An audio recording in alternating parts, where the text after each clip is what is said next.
Hello friends, welcome to Day Trader Telugu and good evening. Sensex 10 points gain అయి 74,612 దగ్గర close అయితే Nifty 2.5 point down అయి 22,545 దగ్గర close అయింది. వెరస్ బ్యాంక్ నిఫ్టీ 135 పాయింట్స్ గెయిన్ అయి 48,743 దగ్గర క్లోజ్ అయింది. ఏంటి మార్కెట్ న్యూట్రల్ గానే ఉందా? ఎందుకు మన పోర్ట్ఫోలియోస్ ఇవాళ పడ్డాయంటే మిడ్ అండ్ స్మాల్ క్యాప్స్ ఇవాళ కూడా బానే పడ్డాయి. స్మాల్ క్యాప్స్ 1.6%, మిడ్ క్యాప్స్ 1.1% ఇవాళ పడుతూ ఉండడం. ఈవెన్ బ్యాంక్ నిఫ్టీ పెరిగింది, సెన్సెక్స్ గ్రీన్ లో ఉంది, నిఫ్టీ ఫ్లాట్ గా ఉంది. స్టిల్ మన పోర్ట్ఫోలియోస్ పడడానికి ప్రధానమైన కారణాలుగా చూడొచ్చు. బట్ ఫ్రెండ్స్, ఒకటి మనం అగ్రీ చేయాలి, ఇక్కడ నుంచి చాలా టైం బ్యాక్ మార్కెట్ రిలేటెడ్ గా హైయెస్ట్ ప్రెషర్ క్రియేట్ చేసింది ఏంటి? మనకి బాండ్ ఈల్డ్స్ కదా. ఇది రీసెంట్ టైమ్స్ లో చాలా ఎక్కువగా ఫాల్ అయింది, 4.3% వచ్చేసింది. అండ్ డాలర్ ఇండెక్స్ కూడా 107 బిలోనే చాలా టైం బ్యాక్ నుంచి ఉంది. అండ్ క్రూడ్ ఆయిల్ కూడా $73 పర్ బ్యారెల్. ఇవన్నీ కూడా మార్కెట్ రిలేటెడ్ గా డెఫినెట్లీ మనం మంచి విషయాలుగానే చూడాలి, చెడు అయితే కాదు కదా. బాండ్ ఈల్డ్స్ పడ్డం, డాలర్ ఇండెక్స్ పడ్డం, క్రూడ్ ఆయిల్ డౌన్ సైడ్ ఉండడం మనకి మంచి విషయాలే. మరి ఎందుకు మార్కెట్ పెరగట్లేదు? ఎందుకు మార్కెట్ లో అన్సర్టనిటీ ఉంది? ట్రంప్ గారు వచ్చినప్పటి నుంచి చూస్తే ఓవరాల్ గ్లోబల్ మార్కెట్ లో ట్రేడ్ రిలేటెడ్ గా అన్సర్టనిటీ పెరిగింది. అండ్ గతంలో చేసిన తన స్టేట్మెంట్స్ నేనేం తిరిగి మాట్లాడలేదు. మొన్న మన మార్కెట్స్ క్లోజ్ అయినప్పటి నుంచి తను ఎన్ని టారిఫ్ రిలేటెడ్ గా స్టేట్మెంట్స్ చేశారో చూడండి. యూరోప్ రిలేటెడ్ గా 25% టారిఫ్లు వేస్తున్నారన్నారు. ఎందుకు సడన్ గా యూరోప్ వచ్చింది? కెనడా, మెక్సికో వీటి రిలేటెడ్ గా ఉన్నాయి మనకి. బట్ యూరోప్ మీద 25% టారిఫ్లు వేస్తున్నా అన్నారు. కెనడా, మెక్సికో రిలేటెడ్ గా టారిఫ్ల గురించి మాట్లాడారు. అది మార్చి 4th నుంచి అమల్లోకి వస్తుంది అన్నారా? కానీ ఇప్పుడు అది కాదు, మార్చ్ కాదు, ఏప్రిల్ 2nd దాన్ని షిఫ్ట్ చేస్తున్నారు. ఇంట్రెస్టింగ్ థింగ్ ఏంటంటే, ఇప్పటి వరకు యూఎస్ లో ఎవరైనా ఉండాలనుకున్నారనుకోండి, గ్రీన్ కార్డ్ రిలేటెడ్ గా ఎవరైనా అపార్ట్ ఫ్రమ్ జాబ్ ఎవరైనా చేయాలనుకుని వెళ్ళాలనుకుంటున్నా, EB-5 ప్రోగ్రామ్ ఉండేది. $800K అంటే $8 lakh. అక్కడ మీరు కానీ ఇన్వెస్ట్మెంట్ చేసినా దానికి ఒక సెపరేట్ స్ట్రక్చర్ ఉంది. అలా చేసి మీరు యుఎస్ సిటిజన్ గా ఉండడానికి ప్రయత్నించవచ్చు అనమాట. బట్ దాన్ని పక్కన పెట్టేస్తూ ఎవరైనా మా దగ్గరికి రావాలంటే $8 లక్షల కాదు, $50 లక్షల, అంటే సుమారుగా ఒక 6 రెట్లు పెంచేస్తూ $50 లక్షల ఎవరైనా ఖర్చు పెట్టగలిగితే మీకు గోల్డ్ కార్డ్ అనేది ఒకటి ఇస్తాం. దాంతో మీరు కావాలంటే గ్రీన్ కార్డ్ కూడా కమింగ్ టైమ్స్ లో, అంటే ఇక్కడే పర్మనెంట్ గా ఉండిపోవాలనుకున్నా ఉండిపోవచ్చు. $5 మిలియన్ అంటే $50 లక్షల కానీ మీరు ఖర్చు పెట్టగలిగితే మీరు కొనుక్కోండి అని ఇలా చెప్తూ ఉండడం. ఇండియాలో చాలా మంది దానికి అప్లై చేస్తారని ఇలా మీమ్స్ కూడా కనిపిస్తున్నాయి. బట్ చూడాలి, ఎందుకంటే $50 లక్షల అంటే సుమారుగా 43 నుంచి 44 కోట్ల రూపాయలు. అంత డబ్బులు పెట్టి, అది ఇన్వెస్ట్మెంట్ కాదు, మళ్ళీ ఇన్వెస్ట్మెంట్ వేరు, ఇది ఫీజు అనమాట, మీరు కట్టేయాలి. అంతకుముందు EB-5 ప్రోగ్రామ్ లో $8 lakh ఉందా, అది ఇన్వెస్ట్మెంట్, ఫీజు కాదు. కానీ ఇక్కడ $5 మిలియన్ ఉందా, అది ఫీజు, ఇన్వెస్ట్మెంట్ కాదు. అంటే గతంలో ఆ EB-5 ప్రోగ్రామ్ లో ఏదైతే $8 lakh ఖర్చు పెట్టి వెళ్ళేవాడు, ఆ ఆస్తులని తన పేరు మీద పెట్టుకొని ఉంటాడు, ఆ ఇన్వెస్ట్మెంట్స్ అన్ని తనవే. కానీ ఇప్పుడు ఈ $5 మిలియన్లు అంటే $50 లక్షల కట్టి వెళ్తున్నవాడు మాత్రం ఆ డబ్బులు గవర్నమెంట్ కి ఇచ్చేస్తాడు, ఆ డబ్బులు తనవి కాదు. దీంతో ఏకంగా యుఎస్ కి సంబంధించిన ఎంటైర్ అప్పునే క్లియర్ చేయడానికి ట్రంప్ గారు ప్రయత్నిస్తున్నట్లు ఇదొక మాస్టర్ స్ట్రాటజీ అనేలా అయితే వార్తలు అయితే పబ్లిష్ అవుతున్నాయి. ఎంటైర్ నేషనల్ డెట్ ని ఒక్క ప్రోగ్రామ్ తో క్లియర్ చేసేస్తారా? మరి చూడాలి కమింగ్ టైమ్స్ లో ఏమవుతుందని. బట్ తన దగ్గర నుంచి టారిఫ్ల వార్తలు వినిపిస్తున్న ప్రతిసారి ఇది గ్లోబల్ టారిఫ్ వార్ కి, గ్లోబల్ ట్రేడ్ వార్ కి దారి తీస్తుందా? తనకి ఇష్టం వచ్చినట్టు ఒక్కొక్క స్టేట్మెంట్ ఒక్కొక్క కంట్రీ మీద చేసేస్తున్నారు. మరి ఆ కంట్రీస్ కూడా ఇగోకు వెళ్ళి మేము కూడా వేస్తామని ఇలా చేస్తూ వెళ్తే ఇది ఎలాంటి అన్సర్టనిటీస్ కి దారి తీస్తుందని గ్లోబల్ గా కొంత కన్సర్న్స్ అయితే వ్యక్తం చేస్తున్నాయి. అండ్ చెప్పాను కదా, ఇండియా కూడా దీనికి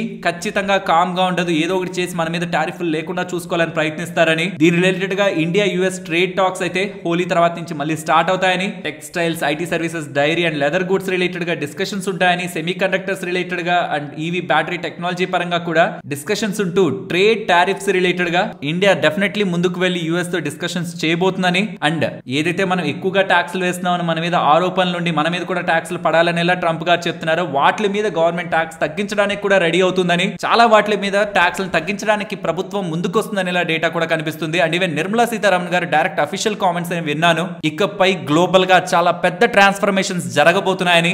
ఎవరు కూడా ఈ ట్రేడ్స్ రిలేటెడ్ గా వేరొక కంట్రీ మీద డిపెండ్ అయ్యి వాళ్ళు వేసే టారిఫ్లను లేకపోతే ఏదో ఒక కన్సర్న్స్ తో ఇష్యూస్ ని ఫేస్ చేయడానికి రెడీగా ఉండకూడదని, మోస్ట్లీ వాళ్ళ కంట్రీసే వాటి రిలేటెడ్ గా ప్రొక్యూర్మెంట్ అండ్ వేరొక కంట్రీస్ పై రా మెటీరియల్ కోసం కంప్లీట్ గా ఆధారపడిపోవడం కాకుండా ఇండివిజువల్ గా చాలా ఏరియాస్ లో ఆ కంట్రీసే ఓన్ గా ఎదిగే ప్రయత్నం, కంప్లీట్ గా వేరే కంట్రీస్ మీద డిపెండ్ అవ్వకుండా ఎదిగే ప్రయత్నం కూడా చేయాలనేలా నిర్మలా సీతారామన్ గారు కామెంట్స్ వినిపిస్తూ ఉండడం. ప్రాబబ్లీ కమింగ్ టైమ్స్ లో ఈ టారిఫ్ ఇష్యూస్ ఇంకొంత హైలైట్ అయ్యి ఇది కొంత టైప్ పార్ట్ మార్కెట్ లో మనం వినే ఈవెంట్స్ గానే కనిపించేలా అయితే అనిపిస్తుంది. బట్ టు బి ఫ్రాంక్ నేను రీసెంట్ వీడియోస్ లో చెప్తున్నదే, మార్కెట్ లో పాజిటివ్స్ ఇంకా రిఫ్లెక్ట్ అవ్వట్లేదు. డాలర్ ఇండెక్స్ పడింది, బాండ్ డీల్స్ పడ్డాయి, క్రూడ్ ఆయిల్ డౌన్ లో ఉంది. ఇది మన మార్కెట్స్ కి మంచిదే. అండ్ అలాగే మనం ఎక్కడున్నామో చూడండి, లాస్ట్ 1 year రిటర్న్స్ ప్రకారం మనం బాటమ్ లో నుంచి 5th నేషన్ గా ఉన్నాం. వెరాజ్ మన పైన చాలా కంట్రీస్ కి సంబంధించిన దేశాల ఇండెక్స్లు ఉన్నాయి, అవన్నీ చాలా ఎక్కువగా పెరిగాయి. దానికి ప్రధానమైన కారణం అంతకుముందు మనంతలా అవి పెరగకపోవడం అయ్యుండొచ్చు. అండ్ రీసెంట్ గా వాళ్ళ కంట్రీస్ లో మేజర్ కంపెనీస్ పోస్ట్ చేస్తున్న గ్రోత్ కూడా అవ్వచ్చు. బట్ మన ఇండియా పరంగా ఉంటున్న పాజిటివ్స్ ఏంటని మాట్లాడుకుంటే, ఈ ఎఫ్ఐఎస్ అవుట్ ఫ్లోస్ కి ప్రధానమైన కారణమైన బాండ్ డీల్స్ రీసెంట్ టైమ్స్ లో కూల్ ఆఫ్ అయ్యాయి. డాలర్ ఇండెక్స్ కూడా అంత స్ట్రాంగ్ గా ఏం పెరగట్లేదు. క్రూడ్ ఆయిల్ రిలేటెడ్ గా కూడా వీక్ గానే ఉంటూ ఉండడం డెఫినెట్లీ అది మన ఇండియన్ మార్కెట్స్ పరంగా పాజిటివ్ గానే చూడాలి. బట్ వీటన్నిటి పక్కన పెట్టండి, ఈవెన్ ఇవాళ మార్కెట్ అనాలిసిస్ లో కూడా మీరు ఆర్బీఐ వాళ్ళు ఏం చేస్తున్నారు బ్యాంక్స్ అండ్ ఎన్బిఎఫ్సిస్ అనేది వింటారు. ఫ్రాంక్లీ రేట్ కట్ దగ్గర నుంచి, కొత్త ఆర్బీఐ గవర్నర్ గారు వచ్చినప్పటి నుంచి మీరు గమనిస్తే రేట్ కట్ దగ్గర నుంచి ఎన్బిఎఫ్సిస్ పరంగా, బ్యాంక్స్ పరంగా పాజిటివ్ కామెంట్స్ మనకు కనిపిస్తున్నాయి. ఎక్కడైనా కొంచెం మిస్కమ్యూనికేషన్ ఉంటున్నా సరే దాన్ని క్లారిఫై చేసేందుకే ప్రయత్నిస్తున్నారు. అండ్ లిక్విడిటీ రిలేటెడ్ గా బూస్ట్ చేయడానికి మెజర్స్ తీసుకుంటున్నారు. డాలర్ రూపీ స్వాప్ చేస్తున్నారు పెద్ద మొత్తంలో, అది కూడా. సో ఆబ్వియస్లీ లిక్విడిటీని సపోర్ట్ చేయడానికే ఆర్బీఐ వాళ్ళు ప్రయత్నిస్తున్నారు. ఇన్కమ్ ట్యాక్స్ పరంగా కూడా మనకి ఇంపాక్ట్ అనేది కమింగ్ మంత్స్ లో రాబోతుంది కాబట్టి. అండ్ మోస్ట్ ఇంపార్టెంట్ వాల్యుయేషన్స్ చూడండి. నేను నిఫ్టీ గురించే మాట్లాడుతున్నాను, ఇది నేను పదే రిపీట్ చేస్తున్నాను. Small caps, mid caps valuations గురించి కాదు నేను మాట్లాడుతుంది. నిఫ్టీ 1 year ఫార్వర్డ్ మీరు చూసారంటే 20 బిలో ఉంటుంది. అలా ఎప్పుడు ఎన్నిసార్లు వచ్చింది గతంలో అనేది ఒకసారి చెక్ చేయండి. ఇవన్నీ కూడా ప్రెసెంట్ ఇండియన్ మార్కెట్స్ ఒక లాంగ్ టర్మ్ గ్రోత్ రిలేటెడ్ గా పాజిటివ్ గా మనం చూడాల్సిన అంశాలు. అండ్ ఇది జాగ్రత్తగా అర్థం చేసుకోండి. చాలా ఫైనాన్షియల్ ప్లాట్ఫామ్స్ లో లాస్ట్ 28 సంవత్సరాల్లో ఎప్పుడు ఇలా జరగలేదు. రికార్డ్ బ్రేకింగ్ క్రాష్ ఇది. 5 నెలల నుంచి మార్కెట్ పడుతూనే ఉంది. ఇది రీసెంట్ గా కూడా నేను ఒకసారి మెన్షన్ చేశాను, బట్ ఇంకొకసారి చెప్తున్నాను. లాస్ట్ 28 సంవత్సరాల్లో జరగలేదు 5 నెలల పాటు కంటిన్యూస్ గా మార్కెట్ పడ్డం. ఓకే, అది ఎప్పుడు జరిగింది? లాస్ట్ టైం 1996 అరౌండ్ కదా. అలా జరిగిన నెక్స్ట్ 6 నెలలు ఏం జరిగింది, నెక్స్ట్ 3 నెలలు ఏం జరిగింది, నెక్స్ట్ సంవత్సరం పాటు ఏం జరిగింది అనేది ఎవరైనా ట్రాక్ చేశారా? తర్వాత టైమ్స్ లో మార్కెట్ పెరిగింది. సో ఎప్పుడైనా గుర్తుంచుకోండి, మార్కెట్ లో ఎప్పుడు మనకి వెంటనే రికవరీ కనిపిస్తుంది తెలుసా? అన్ని బాగా అయిపోయినప్పుడు కాదు. అంటే సపోజ్ ఒక మనిషి ఇంకా లేలేడు, పడిపోయాడు, ఇంకా అసలు పైకే లేలేడు అనే ఒక ఎన్విరాన్మెంట్ లో అతను రిలేటెడ్ గా వాల్యూ మొత్తం కంప్లీట్ గా తగ్గించేస్తుంటారేమో. బట్ అట్లీస్ట్ తను చేయలేపాడు అనుకోండి, చాలు, మొత్తం బాడీ లేచి పరిగెత్తాల్సిన అవసరం లేదు. కొంచెం రికవర్ అవుతుంది, బ్యాడ్ నుంచి లెస్ బ్యాడ్ కి వెళ్ళినా చాలు, మనకి ఎన్విరాన్మెంట్ అంతా అక్కడే మనకి స్ట్రాంగ్ గా మార్కెట్ రికవర్ అవుతుంది. బికాస్ మార్కెట్ కావాల్సిన ఒక హోప్, రికవరీ అవుతుందని ఒక హోప్, అది మన డేటాలో కనిపించడానికి టైం పడుతుంది, కొన్ని నెలలు పడుతుంది. అది నేను రీసెంట్ వీడియోస్ లో కూడా చెప్పాను. ఇమీడియట్ గా 1 నెలలోనో 2 నెలలోనే ఎక్స్పెక్ట్ చేయొద్దు. ఈ వీడియో ఒకసారి అబ్జర్వ్ చేయండి. అండ్ ఈ వీడియోని కూడా వీలైతే చూడండి. ఈ 2 వీడియోని మీరు చూసారంటే మార్కెట్ రిలేటెడ్ గా మీకు ఒక ఓవర్ వ్యూ క్రియేట్ అవుతుంది. మార్కెట్స్ లో పాజిటివ్స్ ఉన్నాయి, అది వాళ్ళ మార్కెట్ పెరగలేదంటే దాని అర్థం అవి పాజిటివ్స్ కాదని కాదు. ప్రాపర్ టైం వచ్చినప్పుడు మీకు ఎక్స్ప్లెయిన్ చేయడానికి, ఎందుకు ఇంతలా మార్కెట్ పెరిగిందని ఎక్స్ప్లెయిన్ చేయడానికి కూడా నా దగ్గర రీజన్ ఉండదు. ఈ పాజిటివ్స్ అన్ని ఆ టైంలో మార్కెట్ లో ప్లే అవుతాయి. కాబట్టి కొత్తగా వచ్చిన బిగినర్స్ గతంలో మార్కెట్ ఇంతలా పడిన ప్రతిసారి ఏం జరిగింది అనేది ఒక్కసారి అబ్జర్వ్ చేయండి. అండ్ ఎన్విడియా నెంబర్స్ వచ్చాయి, నెంబర్స్ మార్కెట్ ఎక్స్పెక్టేషన్స్ ని బీట్ చేశాయి. అండ్ వాళ్ళ బ్లాక్ వెల్ చిప్స్ రిలేటెడ్ గా కూడా స్ట్రాంగ్ డిమాండ్ ఉందని ఎలా అప్డేట్స్ చేస్తున్నారు. దాంతోనే ఈవెన్ ఇంత ఎక్స్పెన్సివ్ వాల్యుయేషన్ లో ఉంటున్న ఆఫ్టర్ నెంబర్స్ కూడా స్టాక్ అయితే పెరిగింది. బట్ ప్రాబ్లం అంతా ఎఫ్ఐఎస్ తో వాళ్ళ కంటిన్యూస్ సెల్లింగ్ అయితే కనిపిస్తుంది. లాస్ట్ డే కూడా 3500 crores దగ్గరగా సెల్లింగ్ ఉంది. ఇప్పుడైతే ఇంకా డేటా అప్డేట్ అవ్వలేదు, బట్ అప్డేట్ అవగానే వీడియోలో కూడా ఇంక్లూడ్ చేస్తాను. అండ్ ఎఫ్ఐఎస్ ఒక షార్ట్స్ కూడా ఈక్విటీ పరంగా ఫ్యూచర్ అండ్ ఆప్షన్స్ లో కూడా సిగ్నిఫికెంట్ గానే ఉన్నాయి. కాబట్టి while going on coming days కూడా ఎఫ్ఐఎస్ ఒక selling, maybe global trade war uncertainties, Trump గారి టారిఫ్స్, వీటితో యూఎస్డి ఐఎన్ఆర్ మన రూపీ రిలేటెడ్ గా కూడా కొంత వీక్ కనిపిస్తుండడం. అండ్ ఆర్బీఐ వాళ్ళు తీసుకున్న చర్యలతో కూడా రూపీ ఫర్దర్ గా వీక్ అయ్యే స్కోప్ కనిపిస్తుండడం. ఇది కూడా ఎఫ్ఐఎస్ ఒక ఫ్లోస్ ని ఇమీడియట్ గా ఆపుతుందనే ఒక కాన్ఫిడెన్స్ అయితే క్రియేట్ చేయట్లేదు. బట్ ఎలా అయితే ఎఫ్ఐఎస్ బయటికి వెళ్తారో, వే ఎలా అయితే అవుట్ సైడ్ మీకు కనిపిస్తుందో ఇన్సైడ్ కూడా అలానే ఉంటుంది. బట్ వాళ్ళు రావడానికి వాళ్ళకి లాజిక్స్ కావాలి కదా. జస్ట్ మనం కంటే మన దేశం, మన గ్రోత్ ఉంటుందని మనం నమ్ముతాం. వాళ్ళకి డేటా కనిపించాలా, డేటా కనిపించిన రోజు వాళ్ళప్పుడు Indian growth story with the data వాళ్ళు వస్తున్న రోజు ఇలానే మనం ఎలా అయితే సెల్ నెంబర్స్ మాట్లాడుకుంటున్నాము, బై నెంబర్స్ ని కూడా అంత సిగ్నిఫికెంట్ గానే డే టు డే బేసిస్ లో మాట్లాడుకుంటాం. అది మార్కెట్ లో చాలా ఇయర్స్ నుంచి ఉంటున్న వాళ్ళు, దీన్ని ఎక్స్పీరియన్స్ చేసిన వాళ్ళకి ఈజీగా అర్థమవుతుంది. అండ్ యూఎస్ రిలేటెడ్ గా GDP data and US PCE data మనకి పెండింగ్ లో ఉన్నాయి. యూఎస్ జీడిపి డేటా మంచిగా రావడం, పీసీఈ డేటా కొంత కూల్ ఆఫ్ అవడం, యూఎస్ మార్కెట్స్ కి అండ్ గ్లోబల్ మార్కెట్స్ కి కూడా కొంత పాజిటివ్ గా చూస్తాం. బికాస్ ఈ రీసెంట్ టైమ్స్ లో మార్కెట్స్ క్లోజ్ అయిన తర్వాత కూడా వచ్చిన యూఎస్ కన్స్యూమర్ కాన్ఫిడెన్స్ డేటా కానీ, అంతకుముందు సర్వీసెస్ పిఎంఐ కానీ, రీసెంట్ ఎకానమీ డేటా అంతా కూడా యూఎస్ ది కొంత వీక్ గానే ఉంది. ఇన్ఫ్లేషన్ ఎక్కువగా ఉంది కాబట్టి పీసీఈ డేటా కొంత వీక్ గా ఉంది. గ్రోత్ డేటా, ఎకానమీ డేటా బాగుంది అనుకోండి, అది కొంత సెటిల్ చేస్తుంది రీసెంట్ టైమ్స్ లో ఉంటున్న అన్సర్టనిటీని. ఫ్రెండ్స్, ఇలా మార్కెట్ లో ఉన్న ఎంటైర్ డేటాను అనాలిసిస్ చేస్తూ కంటెంట్ ఇలా మీ ముందుకు తీసుకురావడానికి మేము పెట్టిన ఎఫర్ట్స్ మీకు వాల్యుబుల్ గా అనిపిస్తూ ఉంటే మన వీడియోని తప్పకుండా లైక్ చేయండి. ఇవాళ వైర్స్ అండ్ కేబుల్ కంపెనీస్ అన్నిట్లో కూడా భారీ పతనం కనిపించింది కదా. కేవలం 1800 కోట్లు మేము ఇన్వెస్ట్మెంట్ చేస్తున్నాం అని చెప్పి మార్కెట్ లో నుంచి 55,000 కోట్లని వైప్అవుట్ చేసిన ఈ అల్ట్రాటెక్ ఒక టోటల్ స్టోరీని మీరు తెలుసుకోవాలి. ఎందుకంటే అల్ట్రాటెక్ వాళ్ళు సిమెంట్ ప్లేయర్ కదా, వైర్స్ అండ్ కేబుల్స్ లోకి ఎంటర్ అవుతున్నా అన్నారు. మరి అలా చెప్పిన తర్వాత చాలా wires and cable companies like Polycab ని చూడండి 20% దగ్గరగా పడింది, కేఏ ఇండస్ట్రీస్ 20% దగ్గరగా పడింది, హావెల్స్ పడింది, అండ్ ఈ ఆర్ఆర్ కాబల్ అనే కంపెనీ కూడా 20% దగ్గరగా పడింది. ఇన్నిటిని పడేసిన అల్ట్రాటెక్ కంపెనీ ఏమైనా పెరిగిందా అంటే అది కూడా ఇవాళ ఒక 5% దగ్గరగా పడింది. ట్విస్ట్ అనిపిస్తుంది కదా, ఒకరు వస్తున్నారంటే అందరూ భయపడుతున్నప్పుడు మరి వస్తున్న వాళ్ళ స్టాక్ అయినా పెరగాలి కదా, అది జరగలేదు. అసలు ఈ అల్ట్రాటెక్ వాళ్ళు ఏం చెప్తున్నారు, దేనికని Polycab, KEI, Havells, RR cabal ఇవే కాదు ఇంకా చాలా వైర్స్ అండ్ కేబుల్స్ కంపెనీస్ ఇంతలా ఎందుకు పతనమయ్యాయి, వీటిని స్టెప్ బై స్టెప్ డిస్కస్ చేసుకునే ప్రయత్నం చేద్దాం. ఫస్ట్ మనందరికీ తెలుసు అల్ట్రాటెక్ అనేది ఆదిత్య బిర్లా గ్రూప్ కి సంబంధించిన కంపెనీ అని. ఇక్కడ నుంచి కొంత టైం బ్యాక్ ఇదే ఆదిత్య బిర్లా గ్రూప్ దగ్గర నుంచి పర్టికులర్ గా గ్రాసిమ్ అనే కంపెనీ అండర్ నుంచి ఓపస్ అనే ఒక కొత్త పెయింట్స్ ని తీసుకొస్తున్నాం అన్నాక పెయింట్ ఇండస్ట్రీ మొత్తం ఎలా సఫర్ అయిందో మనకు తెలుసు కదా. ఏషియన్ పెయింట్స్ ఆ పాయింట్ నుంచి ఈ పాయింట్ కి రికవర్ కూడా కాలేదు, అంత సఫరింగ్ ని తీసుకొచ్చింది అనమాట ఈ ఆదిత్య బిర్లా వల్ల కొత్త బిజినెస్, అప్పటి వరకు లేని బిజినెస్. అదే బాటలో ఈసారి గ్రాసిమ్ కాదు అల్ట్రాటెక్ సైడ్ నుంచి సిమెంట్ లోనే కాదు వైర్స్ అండ్ కేబుల్ బిజినెస్ లోకి ఎంటర్ అవుతున్నాం అని ఇలా స్టేట్మెంట్స్ చేస్తూ ఉండడం, దీన్ని మనం చాలా జాగ్రత్తగా అబ్జర్వ్ చేయాలి. జస్ట్ వీళ్ళు ఇలా వస్తా అన్నారు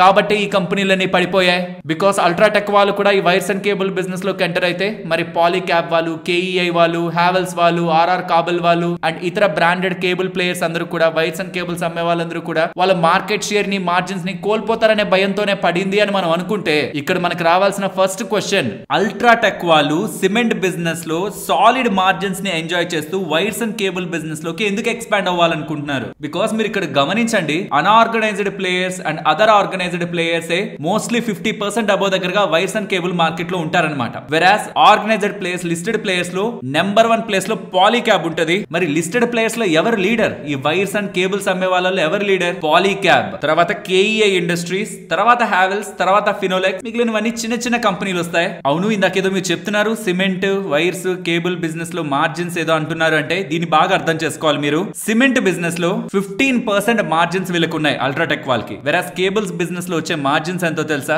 8 to 10% మాత్రమే. సో హై మార్జిన్ ఉంటున్న సిమెంట్ బిజినెస్ లో ఇదే డబ్బులు పెట్టి ఇంకా గ్రో అవడానికి ప్రయత్నించొచ్చు కదా. సాలిడ్ గా 15% మార్జిన్స్ అక్కడ వస్తున్నాయి కదా అని వస్తున్న క్వశ్చన్, చాలా మంది సోషల్ మీడియాలో అడుగుతున్న క్వశ్చన్. దీని రిలేటెడ్ గా ఇంకొంచెం డీప్ గా వెళ్తూ ఉంటే అర్థమవుతున్నది, ఎస్ మార్జిన్స్ సిమెంట్ లోనే ఎక్కువ ఉన్నాయి, 15% ఉన్నాయి. వైర్స్ అండ్ కేబుల్ లో నిజంగానే 8% ఉంది ఆర్ 10% దగ్గరగా ఉంటున్నాయి. బట్ ఆర్ఓసి ని, రిటర్న్ రేషియోస్ ని మీరు చూస్తున్నప్పుడు కేబుల్ బిజినెస్ లో 30% దగ్గరగా అక్కడ రిటర్న్ రేషియోస్ ఆర్ఓసి వర్కౌట్ అవుతుంది. 25 to 30% దగ్గరగా ఈ కేబుల్ అమ్ముతున్న కంపెనీస్, వైర్స్ అమ్ముతున్న కంపెనీస్ రిటర్న్స్ ని జనరేట్ చేసుకోగలుగుతున్నాయి. వెరాస్ సిమెంట్ కంపెనీస్ ఒక ఆర్ఓసి మాత్రం 12 to 15% ఉంది. సో రిటర్న్ చాలా స్ట్రాంగ్ గా ఈ సైడ్ నుంచి కనిపిస్తూ ఉండడం ప్రాబబుల్లీ వీళ్ళు స్టెప్ తీసుకుంటున్నట్లు అర్థమవుతుంది. బట్ నాకు ఇప్పటికీ ఈ పాయింట్ కూడా స్టిల్ ఉంటున్న క్వశ్చన్ ఏంటంటే, ఎందుకు ఈ బిజినెస్ ని వీళ్ళు గ్రాసిమ్ అండర్ లోంచి తీసుకురాలేదు, అల్ట్రాటెక్ అండర్ లోకి ఎందుకు వచ్చారు? ఎందుకంటే పెయింట్స్, ఓపస్ అనే దాంతో గ్రాసిమ్ నుంచే కదా తీసుకొస్తున్నారు. ఈ వైర్స్ అండ్ కేబుల్స్ కూడా ఆ సెగ్మెంట్ నుంచే తీసుకొస్తే, గ్రాసిమ్ అండర్ లోంచే తీసుకొస్తే ఒక స్ట్రక్చరల్ పేరెంట్ కంపెనీ అనేది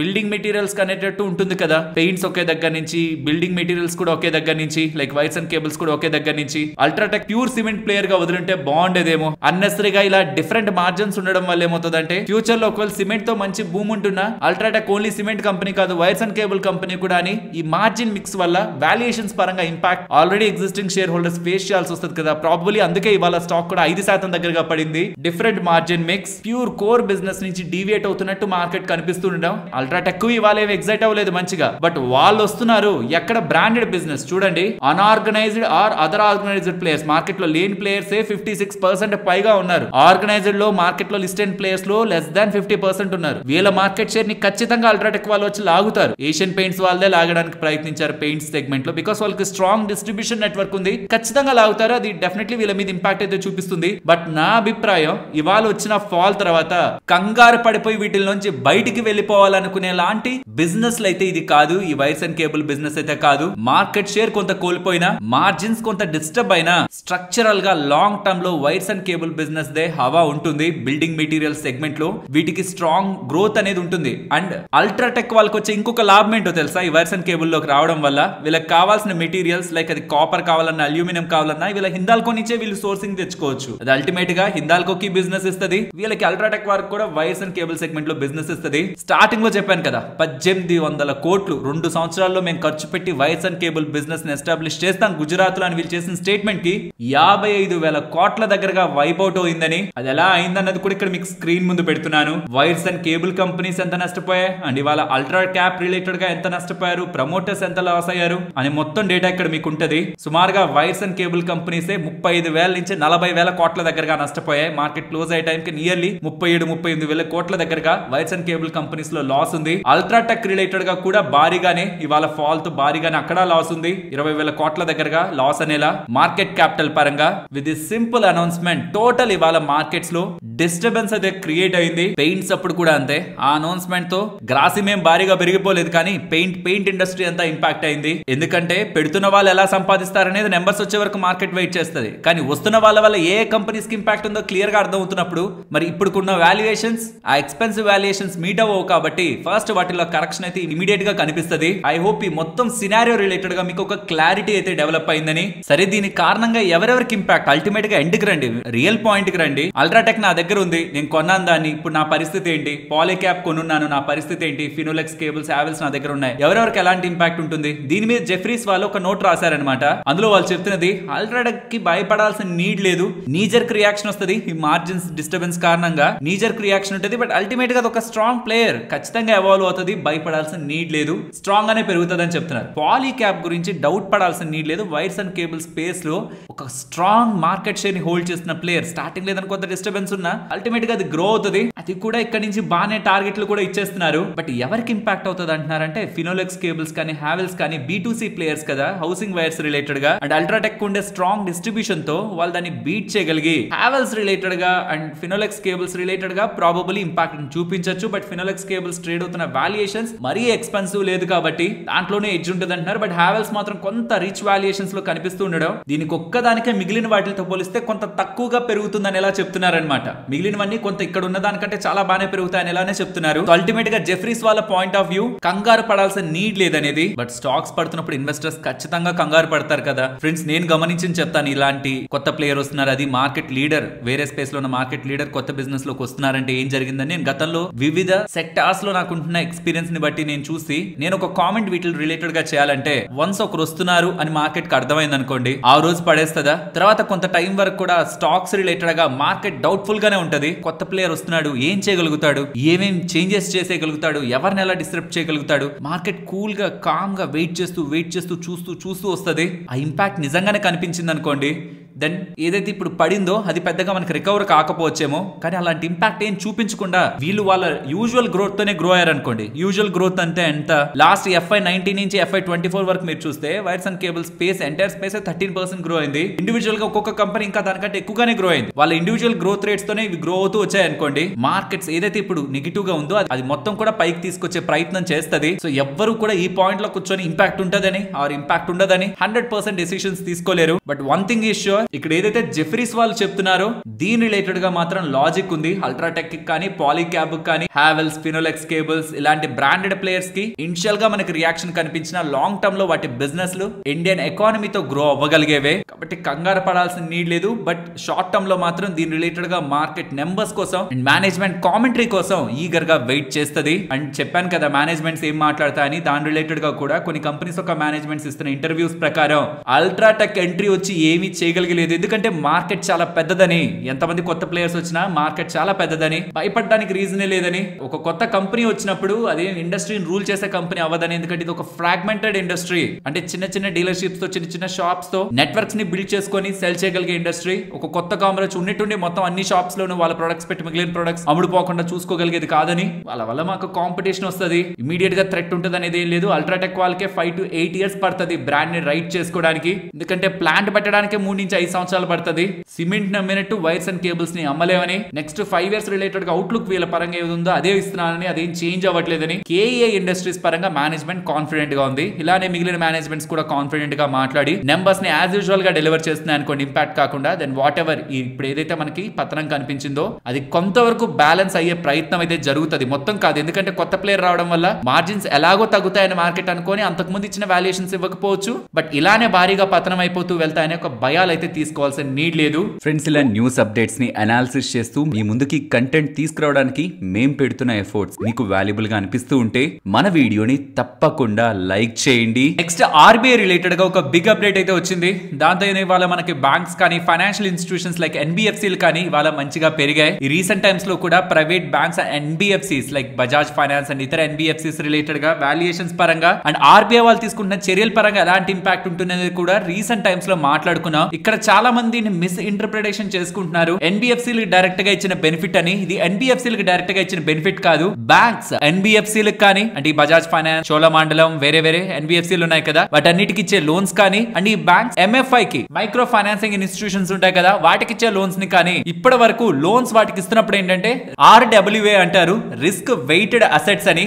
దీని పరంగా ఇంతకు ముందు నెంబర్ ఎక్కువ ఉండేది, కానీ ఇప్పుడు రీసెంట్ టైమ్స్ లో ఉంటున్న నెంబర్స్ అన్నిటిని పరిశీలించిన ఆర్బీఐ ఎవరెవరైతే బ్యాంక్స్ ఎన్బిఎఫ్సీస్ కి లోన్స్ ఇస్తున్నారో ఆ రిస్క్ వెయిటెడ్ అసెట్స్ ని 25% తగ్గించొచ్చని అండ్ ఎంఎఫ్ఐ కి ఇస్తున్న లోన్స్ లో కూడా ఆర్డబ్ల్యూఏ ని 25% తగ్గించొచ్చని చెప్తూ ఉండడం ఇకపై ఈజీగా ఎన్బిఎఫ్సీస్ కానీ మైక్రో ఫైనాన్సింగ్ ఇన్స్టిట్యూషన్స్ కానీ బ్యాంక్స్ ద్వారా క్యాపిటల్ రిక్వైర్మెంట్ పరంగా లెస్ ఇష్యూస్ ఉంటాయి. కాబట్టి నవంబర్ 2023 తీసుకొచ్చిన ఈ చేంజెస్ మళ్ళీ నార్మల్ చేసేస్తూ ఎన్బిఎఫ్సీస్ కి బ్యాంక్స్ ద్వారా వస్తున్న క్యాపిటల్ ని రిస్ట్రిక్ట్ చేయకుండా ఉండేలా ఆర్బీఐ వాళ్ళు ప్రయత్నిస్తూ ఉండడం ఇది బ్యాంక్స్ కి ఇమీడియట్ గా పాజిటివ్. బికాస్ వాళ్ళు ఎక్కువగా ఇవ్వగలుగుతారు డబ్బులు అండ్ ఎక్కువ సంపాదించుకోగలుగుతారు. బట్ ఎన్బిఎఫ్సీస్ కదా అల్టిమేట్ ఇక్కడ బెనిఫిషియరీస్, కాబట్టి ఇది సెకండ్ లేయర్ లో ఎన్బిఎఫ్సీస్ ని కూడా మంచిగానే ఇంపాక్ట్ చేస్తుంది. ఓవరాల్ బ్యాంక్స్ కి ఇది మంచిదే, ఎన్బిఎఫ్సీస్ కూడా మంచిదే, మైక్రో ఫైనాన్సింగ్ ఇన్స్టిట్యూషన్స్ కూడా ఇది ఒకందుకు మేలే చేస్తుంది. కాబట్టి ఈ అప్డేట్స్ తో ఇవాళ మోస్ట్ ఆఫ్ ద స్పేసెస్ లో మనకి మంచిగా మూవ్ అయితే కనిపించింది. అలాగే ఈ ఫాల్ రిలేటెడ్ గా అసలు ఏ స్టాక్స్ ఎలాంటి వాల్యుయేషన్ లో ఉన్నాయి అండ్ రికవర్ అయితే ఏ స్టాక్స్ రిలేటెడ్ గా లార్జ్ క్యాప్స్ లో కానీ మిడ్ క్యాప్స్ లో కానీ వేటి రిలేటెడ్ గా మీరు అనాలిసిస్ చేసి టైం స్పెండ్ చేయొచ్చు అని ఒక డీటెయిల్డ్ అనాలిసిస్ ప్రభుదాస్ లీలాధర్ వాళ్ళ ఈ రిపోర్ట్ కూడా మీకు నేను డిస్క్రిప్షన్ కామెంట్ సెక్షన్ లో ఇస్తాను. వీళ్ళు మల్టిపుల్ థీమ్స్ రిలేటెడ్ గా చెప్తున్నారు. లార్జ్ క్యాప్స్ పరంగా మిడ్ క్యాప్స్ పరంగా మాట్లాడుతూ ఆ ఒక్కొక్క కంపెనీ రిలేటెడ్ గా కూడా డేటాని ఇస్తూ రీసెంట్ గా ఎవరెవరు ఫారెన్ ప్రమోటర్స్ పిఈ ప్లేయర్స్ వేటిలోంచి ఎగ్జిట్ అయ్యారు అండ్ ఏ సెక్టార్స్ రిలేటెడ్ గా ఈ టారిఫ్ ట్రంప్ గారు టారిఫ్లు ఉన్నాయి కదా వేటికి ఎలాంటి ఇంపాక్ట్ ఉంటుంది, ఈ ఇన్కమ్ ట్యాక్స్ రిలేటెడ్ గా రిలీఫ్ మన ఇండియన్ గ్రోత్ కి బెనిఫిట్ ఉంటుంది అనుకుంటున్నాం కదా, దీని కారణంగా ఏ స్టాక్స్ కి లాభం ఉండే అవకాశం ఉంది అండ్ వీళ్ళ మోడల్ పోర్ట్ఫోలియో ఆటో స్టాక్స్ లో కానీ banks, cement, capital goods, consumer health care ఇలా వేరియస్ సెక్టార్స్ లో వాళ్ళు చూస్తున్న స్ట్రాంగ్ కంపెనీస్ ఏంటి, వీటన్నిటితో పాటు హై కన్విక్షన్ ఇక్కడ నుంచి ఖచ్చితంగా వీళ్ళు పెరుగుతాయనుకుంటున్న టాప్ స్టాక్స్ ఏవంటే లార్జ్ క్యాప్ స్పేస్ లో కూడా ఈ స్టాక్స్ ని వాళ్ళు చూస్తున్నారనే మొత్తం డేటా కూడా ఈ ఎంటైర్ పీడిఎఫ్ లో మీకు దొరుకుతుంది. ఎంటైర్ పీడిఎఫ్ ని కూడా డిస్క్రిప్షన్ కామెంట్ సెక్షన్ లో ఇస్తాను. ఎందుకు ఈ డేటాని ఇలా షేర్ చేస్తున్నానంటే ఫాల్ లో మీరు ఎక్కువగా ఫోకస్ చేయాల్సిన ఆల్రెడీ పెట్టేసి పడిపోతున్న స్టాక్స్ ఇంకెప్పుడు పెరుగుతాయనే కాదు, ఒకవేళ వాటిల నుంచి ఇంక వేటిల్లో అయినా షిఫ్ట్ చేస్తే మనకి మళ్ళీ మార్కెట్ రికవర్ అవుతున్నప్పుడు వాటిల్లో మంచి గ్రోత్ ఉండే అవకాశం ఉందా, నేను పెట్టి హోల్డ్ చేస్తున్న వాటి గ్రోత్ ఎలా ఉండే అవకాశం ఉంది, వీటిల్లోకి షిఫ్ట్ చేయడం వల్ల ఒక లాజికల్ కంక్లూజన్ కి రావడం అండ్ ఒకవేళ కొత్తగా డబ్బులు పెడుతున్నా చాలా మంది చేసే తప్పు ఏంటంటే ఎగ్జిస్టింగ్ గా నేను పెట్టాను పడిపోతే దాన్నే మళ్ళీ యావరేజ్ చేస్తా, 30% పడింది మళ్ళీ దాన్ని యావరేజ్ చేస్తా, 40 పడింది మళ్ళీ దాన్ని యావరేజ్ చేస్తా. అల్టిమేట్ గా మన థీమ్ పడిపోతున్న దాన్ని యావరేజ్ చేయడంలో కాదు, ఆ నెక్స్ట్ పెడుతున్న డబ్బులు పెరగడంలో కదా మనం చూడాలి. అలాంటప్పుడు గ్రోత్ వేటిలో ఉంటుందని మీకు దొరికినంత డేటాని అనాలిసిస్ చేసి ఫైనల్ గా మీకంటూ ఒక కన్విక్షన్ ఉంటుంది కదా, దాంతో మనం ముందుకు వెళ్లే ప్రయత్నం అయితే జరగాలి. దీని రిలేటెడ్ గా ఈ డేటా అయితే నాకు చాలా బెటర్ గా అనిపించింది. చాలా డేటా అయితే వీళ్ళు తీసుకుని అయితే కంపేర్ చేశారు. ఈవెన్ ఏఎంసీ కంపెనీస్ రిలేటెడ్ గా డిఫరెంట్ సెక్టార్స్ రిలేటెడ్ గా కూడా ఎవ్రీ సెక్టార్ రిలేటెడ్ గా కూడా ఏ కంపెనీస్ ఉన్నాయి, గ్రోత్ ఎలా ఉండే అవకాశం ఉంది, వీళ్ళ టాపిక్స్ ఏంటి, దీనికి లాజిక్స్ ఏంటి, బ్యూటిఫుల్ గా అయితే నాకు ఇది కనిపించింది. కాబట్టి ఇది డౌన్లోడ్ చేసుకోవడానికి లింక్ డిస్క్రిప్షన్ కామెంట్ సెక్షన్ లో ఇస్తున్నాను, మర్చిపోకుండా గమనించండి. ఫ్రెండ్స్, వైరస్ కంటే ముందు ఉంటున్న లెవెల్స్ అంటే 2020 కంటే బిఫోర్ ఉంటున్న లెవెల్స్ కింద చాలా స్టాక్స్ NSE 500 లో ఆల్మోస్ట్ 414 స్టాక్స్ దగ్గరగా తీసుకుంటే అందులో 1/3 ఆఫ్ ద స్టాక్స్ ఆ లెవెల్స్ కి బిలో ఉంటున్నాయని. ఈ 2020 దగ్గర నుంచి మార్కెట్ పతనం కంటే ముందు నుంచి నిఫ్టీ బాగా పెరిగిన అప్పుడుంటున్న పిఈ కంటే ఇప్పుడు నిఫ్టీ పిఈ 8% చీప్ అయిందని. బికాస్ నిఫ్టీ పెరిగింది బట్ దానికంటే ఎక్కువగా అంతకు ముందు ఉంటున్న వాల్యుయేషన్స్ కంటే ఎక్కువగానే అందులో ఉంటున్న కంపెనీస్ ఒక ఎర్నింగ్స్ ఉన్న ఈపీఎస్ ఉంది. కాబట్టి నిఫ్టీ పెరిగినా అప్పుడున్న దానికంటే ఇప్పుడు పిఈ చీప్ గానే ఉందని అండ్ చాలా కంపెనీస్ మంచిగా రియల్ బార్గెన్ లో దొరుకుతున్నాయని ఎలా ఫైనాన్షియల్ ప్లాట్ఫామ్స్ లో ఈ డేటా అయితే పబ్లిష్ అవుతుంది. అందులో కొన్ని స్టాక్స్ వాళ్ళు తీసుకున్నారు, దానికి పిఈని తీసుకుంటున్నారు ఫైనాన్షియల్స్ కూడా. బట్ ఎప్పుడైనా సరే ఒక స్టేబుల్ అసెట్ క్వాలిటీ ఉండి ఎర్నింగ్స్ పైన వాళ్ళ అసెట్ క్వాలిటీ ఇంపాక్ట్ ఉండదు, వాళ్ళ అసెట్ చేంజ్ అనేది ఇంపాక్ట్ తీసుకురాదన్నప్పుడు వన్ ఆఫ్ ద మెట్రిక్ గా పిఈని చూస్తుంటారు. బట్ ఫైనాన్షియల్స్ కి ఆర్ బ్యాంక్స్ కి మనం చూసేది ప్రైస్ టు బుకే. ఈవెన్ ఒక్క డిఫరెన్స్ ని మనం పక్కన పెట్టి రెస్ట్ ఆఫ్ ద థింగ్స్ అన్నిటిని చూసినా వైరస్ కి ముందుంటున్న పిఈ ఎంత అండ్ ఆ పాయింట్ నుంచి ఇప్పటికి స్టాక్ ప్రైస్ ఎంత పెరిగింది. బట్ అంత పెరిగినా సరే వాటి నెంబర్స్ పెరగడం కారణంగా ప్రెసెంట్ పిఈ ఎంత ఉందనే డేటాని ఇక్కడ మీరు గమనించారంటే స్టాక్ ఎంత పెరిగిందని కాదు, అదే ప్యారలల్ గా వాళ్ళ ఎర్నింగ్స్ కూడా ఎంత పెరగడం కారణంగా ఎంత అట్రాక్టివ్ గా మనకి బిజినెస్లు ఉంటున్నాయి. జస్ట్ అక్కడ మనకి తెలియాల్సిందల్లా కమింగ్ టైమ్స్ లో గ్రోత్ పాసిబిలిటీ ఉంటుందా లేదా అని.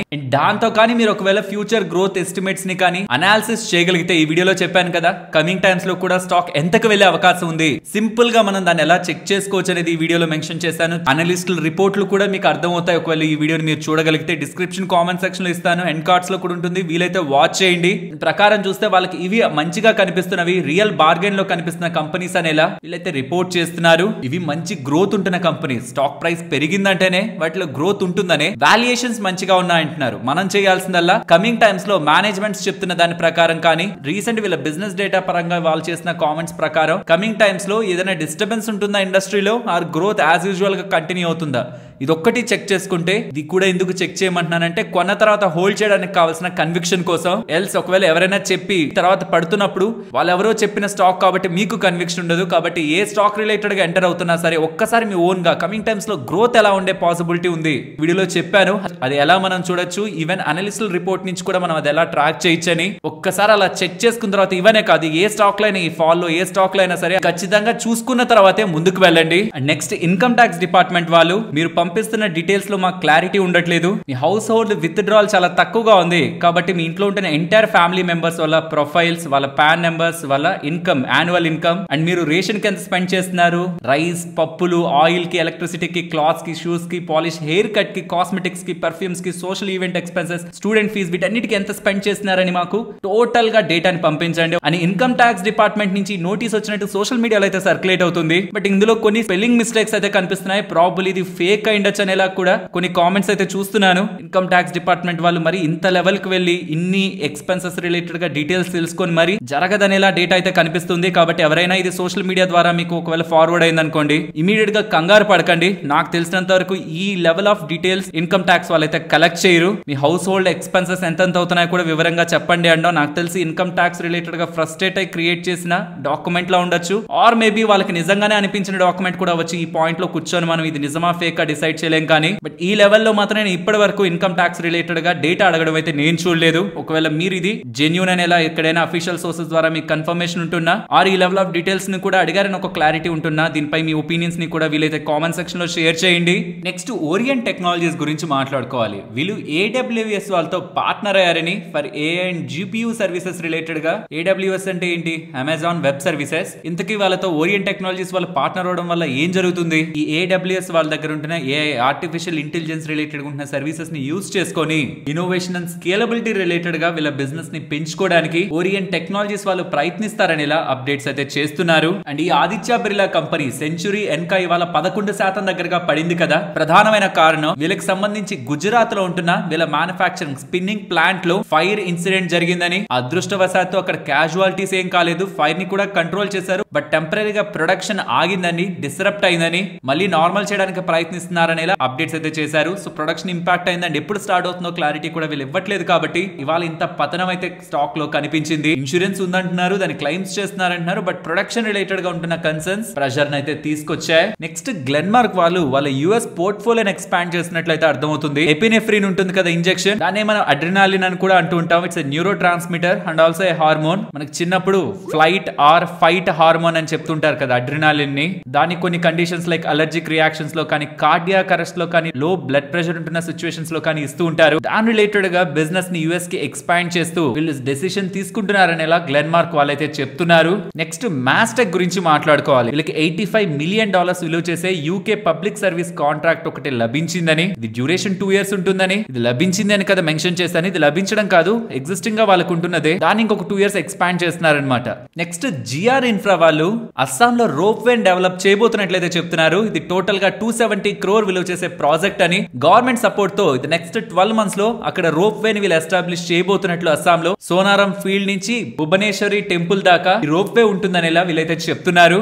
నెక్స్ట్ సీగల్ వాళ్ళకి గతంలో NHAI వాళ్ళ కాంట్రాక్ట్ ఒకటి లభించింది. 4 lane కాంట్రాక్ట్ 1071 crores విలువ చేసే కాంట్రాక్ట్ అనమాట. కానీ ల్యాండ్ ఇష్యూస్ కారణంగా వీళ్ళ దగ్గర నుంచి ఆ కాంట్రాక్ట్ NHAI వాళ్ళు టర్మినేట్ చేస్తున్నట్లు అప్డేట్స్ చేస్తూ 1% కాంట్రాక్ట్ ప్రైస్ ని కూడా కంపెన్సేషన్ గా పే చేస్తారు, NHAI వాళ్ళు పే చేస్తారనేలా సీగల్ ఈగల్ వాళ్ళైతే చెప్తున్నారు. అండ్ ఒక ఇంట్రెస్టింగ్ మర్జర్ వచ్చేలాగైతే కనిపిస్తుంది. భారతీ ఎయిర్టెల్ అండ్ టాటా గ్రూప్ వీళ్ళిద్దరికి సంబంధించిన డిటిహెచ్ బిజినెస్ లు ఉన్నాయి కదా, టాటా ప్లే అని మీరు వింటూ ఉంటారు కదా, దాన్ని భారతీ టెలిమీడియా లిమిటెడ్ అంటే ఎయిర్టెల్ కి సంబంధించిన డిటిహెచ్ సబ్సిడరీ డిటిహెచ్ బిజినెస్ ని రెండింటిని ఒకటి చేయాలన్న ఆలోచనలో వీళ్ళిద్దరు డిస్కషన్స్ లో ఉంటున్నట్లయితే అర్థమవుతుంది. ఇది ఒక గేమ్ చేంజింగ్ మూవ్ అనమాట. డిటిహెచ్ సెగ్మెంట్ లో ఇద్దరు బిగ్ ప్లేయర్స్ కలవడం అంటే చూడాలి మరి దీని రిలేటెడ్ గా ఎలాంటి plans Tata group and Airtel group Bharti Airtel ముందుకు తీసుకువెళ్తారని. నెక్స్ట్ పేటిఎం వాళ్ళు పెర్ప్లెక్సిటీ వాళ్ళతో టైఅప్ అయి వీళ్ళ యాప్ లో ఏఐ పవర్డ్ ఆపరేషన్స్ ని తీసుకొస్తారంటున్నారు. ఏంటి దానివల్ల మనకేంటి అడ్వాంటేజ్ అంటే దాని ద్వారా మనం క్వశ్చన్స్ అడిగి రియల్ టైమ్ ఆన్సర్స్ ని తెచ్చుకోవచ్చంట,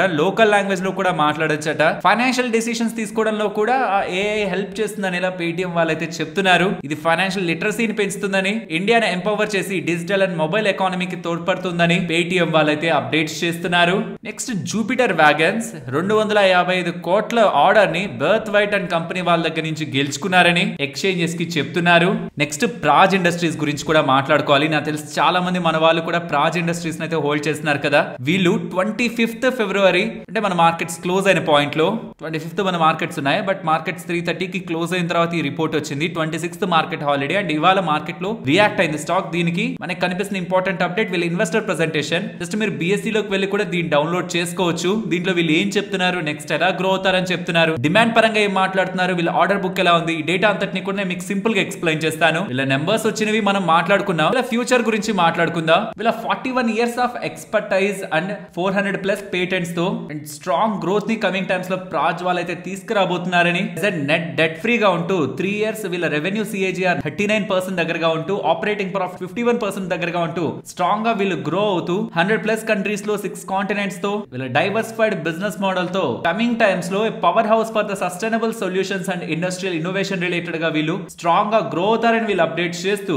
వీళ్ళ ఆర్డర్స్ రిలేటెడ్ గా టోటల్ వీళ్ళ ఆర్డర్ బ్యాక్ లాగ్ 4,349 crores దగ్గరగా ఉందని, న్యూ ఆర్డర్స్ 1,053 crores దగ్గరగా వచ్చాయని, వీళ్ళ ఎంటైర్ సెగ్మెంట్స్ లో వీళ్ళకి రెవెన్యూస్ వస్తున్న దాంట్లో బయో ఎనర్జీ నుంచి 81%, ఇంజనీరింగ్ నుంచి 8%, హై ప్యూరిటీ నుంచి 11% రెవెన్యూస్ గా సంపాదిస్తున్నారని, ఓన్లీ ఫ్రమ్ ఇండియా 60%, ఎక్స్పోర్ట్స్ ద్వారా 40%. అండ్ కమింగ్ టైమ్స్ లో రెన్యూబుల్ కెమికల్స్ పరంగా, ఫ్యూచర్ ఫ్యూయల్స్ పరంగా, హై ప్యూరిటీ పరంగా, 1G ఇంటర్నేషనల్ పరంగా, CBG పరంగా, ఇథనాల్ బ్లెండింగ్ రిలేటెడ్ గా ఇండియా టార్గెట్స్ పరంగా ఇవన్నీ కూడా వీళ్ళ గ్రోత్ ఫ్యాక్టర్స్ గా ఉంటూ స్ట్రాంగ్ గా గ్రో అవుతారనే మంచి మాటలనే వీళ్ళు చెప్పారు. ఇక్కడ ఎక్కడ కూడా రెడ్ ఫ్లాగ్స్ ఏం లేవు, బట్ స్టిల్ ఇవాళ స్టాక్ అయితే పడింది. సో బేర్ మార్కెట్ ఉంటున్నప్పుడు మంచి విషయాలు కూడా మార్కెట్ కి పెద్దగా ఎక్కవు. అది కూడా ఇన్వెస్టర్స్ మైండ్ లో ఉంచుకోవాలి. పడ్డ ప్రతిరోజు కారణం ఉంటుందని వెతకకూడదు. కొన్నిసార్లు మంచి విషయాలు లేట్ గా మళ్ళీ స్టాక్ లోకి వచ్చి కనిపిస్తాయి. అండ్ ఒక ఇంట్రెస్టింగ్ సర్వే అయితే ఈ రియల్ ఎస్టేట్ రిలేటెడ్ గా బయటకు వస్తుంది. ఇది ఉమెన్ రిలేటెడ్ గా తీసుకుంటున్న డేటా. లెట్స్ సే ఒక 100 మంది ఉమెన్ ఇల్లు కొంటూ ఉంటే అందులో 31% మంది ఉమెన్ మాత్రం ఇళ్ళని ఇన్వెస్ట్మెంట్ పర్పస్ లోనే కొంటున్నారని, కేవలం 2% మాత్రమే స్టాక్స్ ని ప్రిఫర్ చేస్తున్నారని, 12% గోల్డ్ ని ప్రిఫర్ చేస్తున్నారని, అండ్ కొంటున్న వాళ్ళలో కూడా 52% women premium and luxury homes కోసమే వెళ్తున్నారని, మెజారిటీగా 90 lakhs అబౌవ్ ఉన్న ఇళ్ళని ప్రిఫర్ చేస్తున్నారని, అండ్ ఆల్మోస్ట్ 8% దగ్గరగా ఉమెన్ 2.5 crore కంటే అబౌవ్ ఉంటున్న ఇళ్ళని మాత్రమే చూస్ చేసుకుంటున్నారని. ఒకప్పుడు వాళ్ళు స్టాక్ మార్కెట్ రిలేటెడ్ గా ఎక్కువ ఇన్వెస్ట్మెంట్ చేసేవాళ్ళు, కానీ ఇప్పుడు కేవలం 2% మాత్రమే స్టాక్ మార్కెట్ లో డబ్బులు పెడుతూ ప్రిడామినెంట్ గా రియల్ ఎస్టేట్ కి తర్వాత గోల్డ్ లో ఎక్కువగా ఇన్వెస్ట్మెంట్ ఉమెన్ చేస్తున్నారని ఇలా ఎనరాక్ సర్వే వాళ్ళు డేటా అయితే పబ్లిష్ చేస్తున్నారు. బట్ నాకు వచ్చే క్వశ్చన్ అంతా ఇన్వెస్ట్మెంట్ పర్పస్ లో ఇల్లు కొండం అనేది ఎంతవరకు ఈల్డ్ ని జనరేట్ చేయగలుగుతుంది? అది ఆల్రెడీ పెరిగిపోయిన ఇన్ఫ్లేట్ అయిపోయిన ఇప్పుడు ఉంటున్న రేట్లతో అనేది ఫ్యూచర్ డిసైడ్ చేస్తుంది. నెక్స్ట్ 5-10 years డిసైడ్ చేస్తుంది. మనం ఏంటంటే బయాస్డ్ గా ఉంటూ ఉంటాం. గతం 10 సంవత్సరాల్లో ఇలా పెరిగింది కాబట్టి ఇంకొక 10 సంవత్సరాల్లో కూడా ఇలా పెరుగుతుందని. స్టాక్ మార్కెట్ ఎలా అయితే వోలటైల్ గా ఉంటుందో అలానే ప్రతి ఒక్క మార్కెట్ కూడా, ఈవెన్ రియల్ ఎస్టేట్ కూడా, పర్టికులర్ గా అపార్ట్మెంట్స్ ఎవరైనా ఇన్వెస్ట్మెంట్ పర్పస్ లోనే తీసుకుంటుంటే మాత్రం కొంత ఎక్కువ రిస్క్ తీసుకుంటున్నట్లే ఓన్లీ ఇన్వెస్ట్మెంట్ పర్పస్ అయితే. దీనిపై మీ అభిప్రాయాలను కూడా వీలైతే చెప్పండి. ఒకవేళ మీరు క్యాస్ట్రాల్ ఇండియాలో కానీ స్టాక్స్ ని హోల్డ్ చేస్తుంటే ఇంపార్టెంట్ అనౌన్స్మెంట్ ని మీరు జాగ్రత్తగా గమనించాలి. బీపీ వాళ్ళు strategic review Castrol business related గా అనౌన్స్ చేస్తున్నారు. కరెంట్లీ క్యాస్ట్రాల్ ఇండియాలో బీపీ వాళ్ళ దగ్గర 51% దగ్గరగా వాటా ఉంది. ప్రాబబ్లీ వాళ్ళ బ్యాలెన్స్ షీట్ ని స్ట్రెంథన్ చేసుకోవడానికి కమింగ్ టైమ్స్ లో అందులో వాటానే అమ్ముతారా, అరే గ్లోబల్ గా ఎక్స్పాండ్ చేస్తూ ఒక స్ట్రాటజిక్ డెసిషన్ తీసుకుంటారా, మనకు ఫైనల్ అవుట్కమ్ తెలియదు. కానీ రివ్యూ అయితే జరుగుతుందని ఎలా క్యాస్ట్రాల్ ఇండియా పరంగా అయితే వాళ్ళు అప్డేట్స్ అయితే చేస్తున్నారు. నెక్స్ట్ కమింగ్ టైమ్స్ లో వన్ ఆఫ్ ద వార్మెస్ట్ అంటే చాలా మంచి ఎండాకాలం అయితే రాబోతుంది అని, దాని కారణంగా వోల్టాస్, బ్లూ స్టార్, సింఫనీ వీటన్నిటికి కూడా ఏసీ అండ్ కూలర్ కంపెనీస్ కూడా మంచి లాభాలు ఉండే అవకాశం ఉంటుందని ఎలా కొంత డేటా అయితే కనిపిస్తుంది. ప్రాపర్ సోర్సెస్ అయితే కనిపించట్లేదు. కానీ ప్రతిసారి సమ్మర్ మనకు అదే కదా, ప్రతి సమ్మర్ కి ఇప్పుడు ఉన్నట్టు ఎండలు ఎప్పుడూ లేవని ప్రతి సమ్మర్ లో కూడా మనం అనుకుంటుంటాం. ఏ సమ్మర్ లో కూడా గత గతంతో పోలిస్తే ఇప్పుడే నయం, సమ్మర్ లో తక్కువ ఎండలు ఉన్నాయని మనం ఎప్పుడూ మాట్లాడుకోం. బట్ దీని కారణంగా కొన్ని FMCG కంపెనీస్ కి అంటే పంటల మీద ఏమైనా ఇంపాక్ట్ పడింది అనుకోండి, బట్ ఈల్డ్స్ తగ్గే ప్రయత్నం జరుగుతుంది. కాబట్టి అది కొన్ని FMCG కంపెనీస్ కి మంచిది కాదనేలా బ్రిటానియా, మ్యారికో అనే నేమ్స్ మనకి రాయిటర్స్ ద్వారా ఉంటున్న డేటా అనేలా కొన్ని ట్విట్టర్ ప్లాట్ఫామ్స్ లో అయితే పబ్లిష్ అవుతూ ఉన్నాయి. మరొక ఇంట్రెస్టింగ్ వీడియోతో మళ్ళీ మీ ముందుకు వస్తాను. అంతవరకు టేక్ కేర్, జై హింద్.